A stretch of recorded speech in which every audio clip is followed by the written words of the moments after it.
Hello everyone, it's Cassie. Welcome back to my YouTube channel for another video. Today we're going to be playing with the brand new Simon Hurley Create release for October 6th. So there are 5 new products. We've got 4 Lunar pastes, and I love that they're all neutral colors.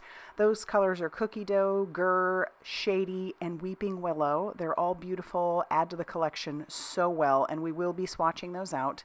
And then there's also this brand new 6x6 layering stencil. This is called the Winter Scene Maker, and it comes with 5 pieces. So you get 2 stencils, and then you get 3 house masks. So there's a lot of options for building up some scenes, and we are going to be making a card with this after we swatch out our colors. So let's jump into swatching.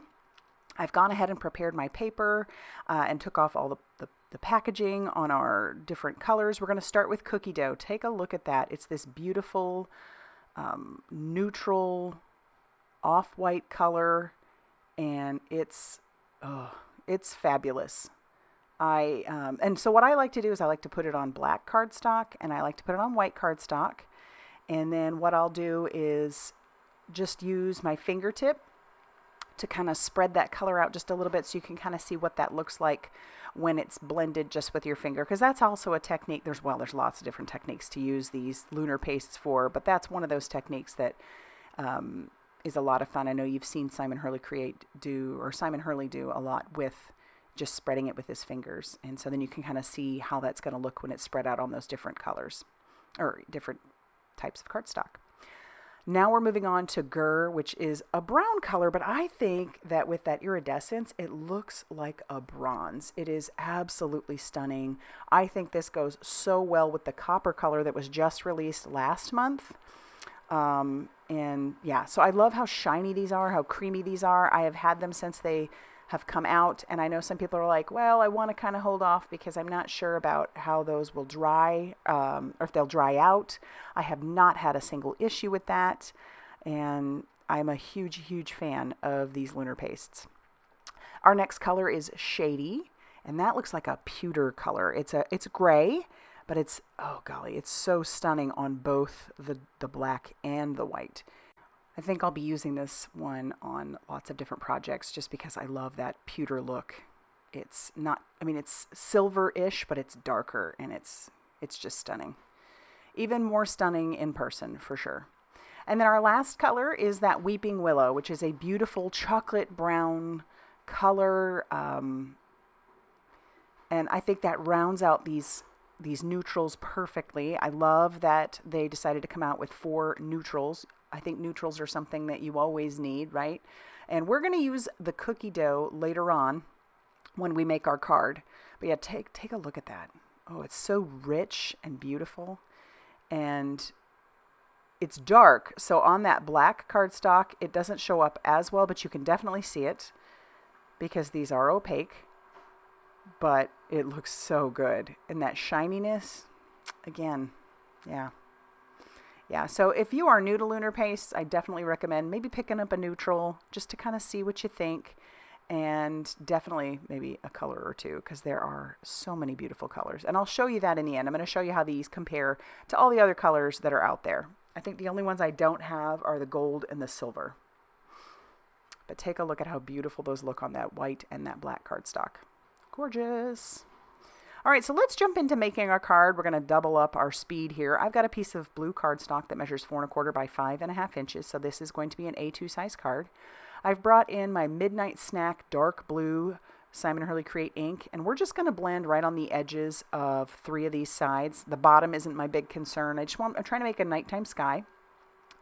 And when you start with already a colored cardstock, you don't have to add as much ink to it, which is great.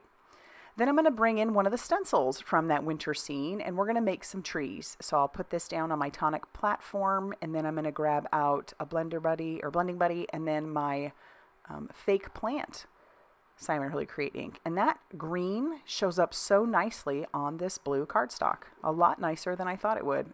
And then my stencil shifted, so I took that as a sign from the Lord that I needed to stop blending. All right, so I'll pull that away, clean up my mess, but look at how good that looks on there. All right, now we're going to bring in the other stencil so we can do our houses. And I'm going to bring in that shady color. We're just going to mask a little bit of that snow to make sure I don't get any of that yet.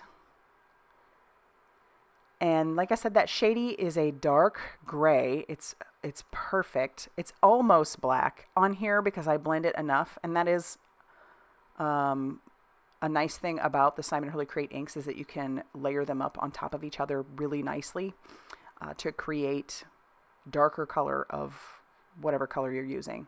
And I'm not as concerned about that bottom because I'll show you what we're going to do here in a bit. But our houses, look, we're getting a nice layer going on. Okay, so I'm bringing in an oldie but a goodie. This is the Scene Maker, and I screw it up completely because what I should have done was made sure that my ink behind there was nice and dry. I did not do that, so you will see the mistake I make. I work with it, but you'll see it. So I'm bringing in an embossing ink, and I'm just pouncing that down on top of our Scene Maker because I want a little bit of a snow slope. I'm sure you figured that out when you saw the white embossing powder, but check it out. Everywhere I put that embossing powder, it's sticking. So that is my bad. But I wasn't going to start over. So I'm just going to use a paintbrush. I'm going to work it a little bit. I can see where the line is from my stencil. So we're just going to work with it. And then once I get as much of that off of there as I can, I'm going to heat set that powder. And then everything will be good to go to move on to the next step. And our next step is bringing in I guess I'm not going to do the next stencil yet. I'm going to add snow. I could have used the stencil, but I decided to go a little bit more organic. So I've got some picket fences, white distress paint, and I'm just splattering that all over that background with a paintbrush and a little paint splatterer. And then I'll heat set that. And then once that's dried, now we'll bring in the stencil that you can do just the lights of each house. So I'm going to take all my magnets. I have lots of magnets. I will eventually have a magnet on each house. And then I'm going to bring in the Simon Hurley Create tools that we have there, like our palette knife. And I'm using the cookie dough, and I'm just spreading it carefully over the lights of the house. So it doesn't take a whole lot of work to do this. You just have to be mindful of where you're spreading that. You could probably even just do it with your finger if you wanted, but I wanted it to be a little thicker than that. So we'll just do that for each of those houses, continuing on. All right, now that we've hit all of those houses, we can pull our magnets away and carefully pull our stencil away and take a look at how good that looks. I'm going to go clean off my stencil because you don't want that drying on your stencil. And then I'm going to bring in a stamp set that was released just a couple months ago. This is called Winter Wonderland. It has so many beautiful Christmas sentiments in it. So I'm just going to stamp the word peace up top. And then I'm going to bring in a blue card base. So it's the same blue that we started with. And I'll line up some sentiments because I definitely want some sentiments on the inside. Ink that up and then stamp that down. Sending peace and joy, Merry Christmas. And now we can attach our panel to our base. And this was an absolutely super easy mailer. Love how this turned out. I'm not 100% sure if my lights are dry, so and I'm not going to go touching them just yet. So I'll put the glue on my base and then bring my panel to my base and easily just kind of press that down around the lights. Now let me show you how all of those brand new Lunar paste look in comparison to the others. Look at how many there are. There are so many, and they're all stunning. And we even have our solar pastes too, but boy, those neutrals really add to it. All right, and that's going to finish off our card for today. So I hope you like what we created. If you like this video, please be sure to hit that like button. Tell me down below, have you tried Lunar paste yet? If not, why not? All right, we'll talk to you soon. Bye, everybody.